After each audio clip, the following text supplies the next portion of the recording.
선쉴드 TV 시즌 4 2화 지붕 하나 바꿨을 뿐인데. 인트로. 우리 집에서 가장 뜨거운 곳. 한여름 오후 햇볕 아래 세워둔 자동차를 떠올려보세요. 모니시나 지붕을 만져보면 손을 대기 어려울 정도로 뜨겁습니다. 그런데 우리가 매일 생활하는 집에도 하루 종일 똑같은 햇빛을 받는 곳이 있습니다. 바로 지붕입니다. 한여름 강한 햇빛을 가장 먼저 받고 가장 오랫동안 버티는 곳. 그리고 그 열은 우리가 모르는 사이 집 안으로 들어옵니다. 오늘은 지붕 하나가 우리 집의 여름을 얼마나 바꿀 수 있는지 알아보겠습니다. 장면 1. 가장 먼저 뜨거워지는 곳. 아침 태양이 떠오르기 시작합니다. 건물에서 가장 먼저 햇빛을 받는 곳은 바로 지붕입니다. 시간이 지나면서 태양은 점점 강해지고 지붕에는 계속 열이 쌓입니다. 벽에는 그늘이 생길 수도 있고 창문에는 커튼을 칠 수도 있습니다. 하지만 지붕은 다릅니다. 하루 종일 태양과 직접 마주합니다. 그래서 한여름의 지붕은 건물에서 가장 뜨거운 부분 중 하나가 됩니다. 장면 2. 지붕은 얼마나 뜨거워질까? 한여름 강한 햇빛 아래에서는 검은색 지붕이나 금속 지붕 같은 표면이 60도, 70도, 조건에 따라 80도 이상까지 올라가는 사례도 있습니다. 문제는 단순히 지붕이 뜨거워지는 것으로 끝나지 않는다는 것입니다. 뜨거워진 지붕의 열은 지붕 구조를 지나고 천장을 지나 조금씩 실내로 이동합니다. 눈에는 보이지 않지만 열은 계속 집 안으로 들어오고 있습니다.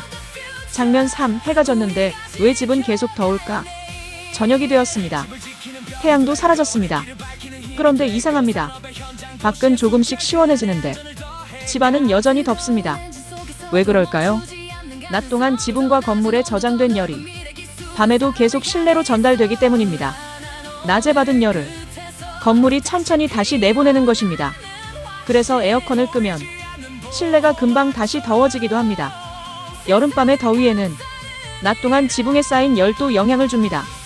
장면 4. 에어컨은 열과 싸우고 있다. 집 안에서는 에어컨이 열심히 돌아갑니다. 하지만 지붕에서는 계속 열이 들어옵니다. 한쪽에서는 열을 빼내고 다른 쪽에서는 계속 열이 들어오는 상황입니다. 그러면 에어컨은 더 오래 작동해야 합니다.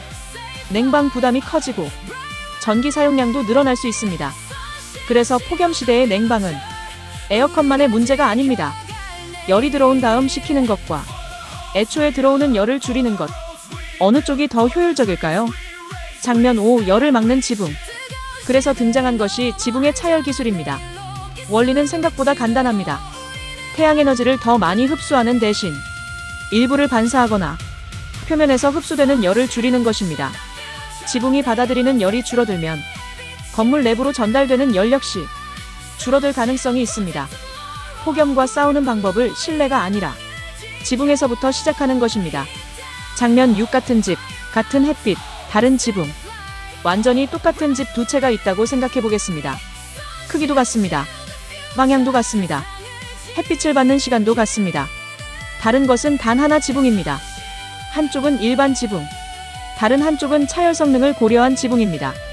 같은 햇빛을 받아도 지붕의 재료와 색상, 표면 특성에 따라 흡수하는 열의 양은 달라질 수 있습니다. 지붕에서 시작된 작은 차이가 시간이 지나면서 실내 환경의 차이로 이어질 수 있습니다. 장면 7. 눈에는 안 보여도 열화상에는 보인다. 두 지붕을 눈으로 바라봅니다. 겉보기에는 큰 차이가 없어 보입니다. 이번에는 열화상 카메라로 바라봅니다. 뜨거운 지붕은 붉고 밝게 나타납니다. 상대적으로 온도가 낮은 지붕은 다른 색으로 표시됩니다. 사람의 눈에는 보이지 않았던 열의 차이가 한눈에 나타납니다. 그래서 차열 성능을 확인하려면 느낌보다는 측정이 중요합니다. 표면 온도, 천장 온도, 실내 온도 그리고 냉방 전력까지 숫자로 비교해야 합니다. 장면 8. 지붕의 문제는 주택만의 문제가 아니다. 이 이야기는 우리 집에만 해당되는 것이 아닙니다. 학교, 공장, 창고, 물류센터, 축사, 대형 상업시설 모두 거대한 지붕을 가지고 있습니다. 여름철 태양에 노출되는 면적도 그만큼 커집니다. 그래서 지붕의 열 관리는 주택을 넘어 산업시설과 공공시설에서도 중요한 문제가 됩니다. 장면 9. 폭염시대, 건물의 기준이 달라진다.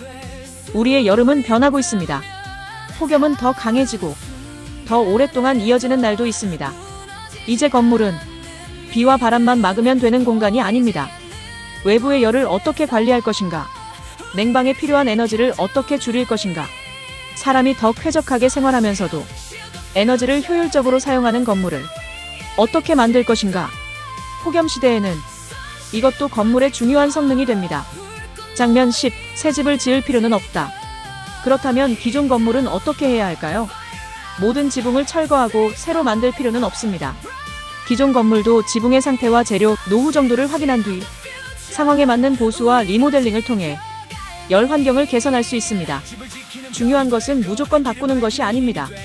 현재 상태를 먼저 확인하고 건물에 적합한 방법을 선택하는 것입니다. 장면 11. 지붕 하나가 만드는 에너지 절약. 지붕에서 들어오는 열이 줄어들면 어떤 변화가 생길까요? 천장으로 전달되는 열이 줄어들고 실내의 냉방 부담을 낮추는데 도움이 될 수 있습니다. 그리고 냉방 부담이 줄어들면 에너지 사용량을 줄일 가능성도 생깁니다. 결국 에너지 절약은 전기를 덜 쓰자는 말만으로 완성되는 것이 아닙니다. 건물로 들어오는 열 자체를 어떻게 관리할 것인가? 그 질문에서 시작할 수 있습니다. 장면 12. 미래의 지붕은 달라진다. 과거의 지붕은 비와 눈을 막는 것이 중요한 역할이었습니다. 하지만 미래의 지붕은 달라지고 있습니다. 태양열을 관리하고 건물의 에너지 사용을 줄이며 태양광 발전과 결합하고 도시의 열환경 개선에도 기여하는 하나의 기능성 시스템으로 발전하고 있습니다. 이제 지붕은 건물 위에 올려놓은 단순한 덮개가 아니라 건물의 에너지 성능을 결정하는 중요한 공간이 되고 있습니다. 장면 13. 우리 집이 뜨거운 진짜 이유. 다시 처음의 집으로 돌아가 보겠습니다. 한여름 오후. 태양은 여전히 강하게 내리쬐입니다. 지붕은 뜨겁고 그 열은 천장을 지나 실내로 들어옵니다. 에어컨은 계속 돌아갑니다. 우리는 흔히 생각합니다. 에어컨이 약한 것 아닐까? 하지만 문제는 에어컨만이 아닐 수도 있습니다. 집 안으로 들어오는 열이 너무 많다면 아무리 열심히 냉방해도 부담은 커질 수밖에 없습니다. 그래서 질문을 바꿔야 합니다. 어떻게 더 강하게 시킬까? 가 아니라 어떻게 열이 덜 들어오게 할까? 그 시작점 가운데 하나가 바로 지붕입니다. 엔딩. 지붕 하나 바꿨을 뿐인데 해질 무렵 완전히 똑같은 작은 집 두 채가 나란히 서 있습니다. 한쪽은 일반 지붕, 다른 한쪽은 차열 기술을 적용한 지붕입니다. 두 지붕에는 온도 센서가 설치되어 있습니다. 실내에는 온도계가 있고 냉방 전력을 측정하는 장비도 있습니다. 하지만 아직 결과는 보여드리지 않겠습니다. 과연 지붕 하나의 차이가 표면 온도를 얼마나 바꿀까요? 실내 온도에는 어떤 차이를 만들까요? 그리고 냉방에 사용하는 전력에는 어떤 변화가 나타날까요? 폭염시대, 집을 시원하게 만드는 방법은 에어컨을 더 세게 트는 것만은 아닐지도 모릅니다. 열이 들어오는 첫 번째 길을 바꾸는 것. 지붕 하나를 바꿨을 뿐인데 우리 집의 여름은 얼마나 달라질 수 있을까요?